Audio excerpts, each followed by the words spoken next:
Oh, os nossos amigos já chegaram! Não, é melhor fazermos de outra forma. Sabes como é que foi? Vamos mostrar o voo fantástico! Ok.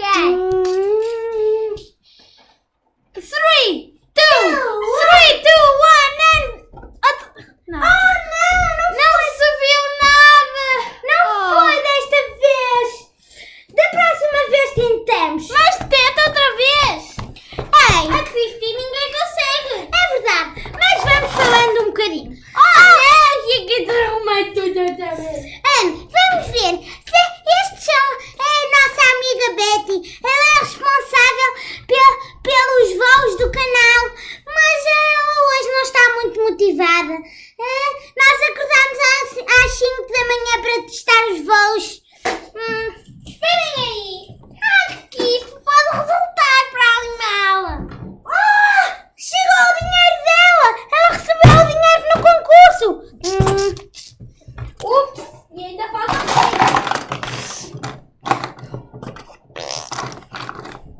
bem, vamos motivar o canal. Do que é que estávamos a falar antes? Eu não sei. É de uma coisa qualquer. Dinheiro, qualquer coisa. Sai daqui. Bem, nós estávamos a falar de dinheiro do coisa. Jeitinho. Para.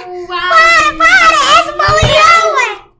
Muito bem. Nós estávamos a falar sobre uma coisa muito simples. Sobre o avião da Betty. E nós nós gostávamos de saber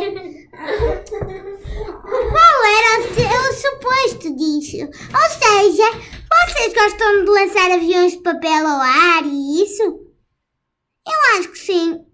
Podemos dizer que sim.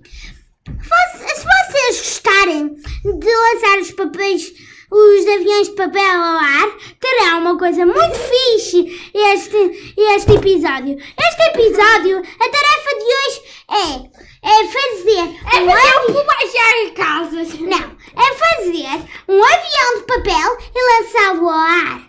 Tem de fazer um murro no avião de papel e assim o murro vai voar pelo vulcão abaixo e explode.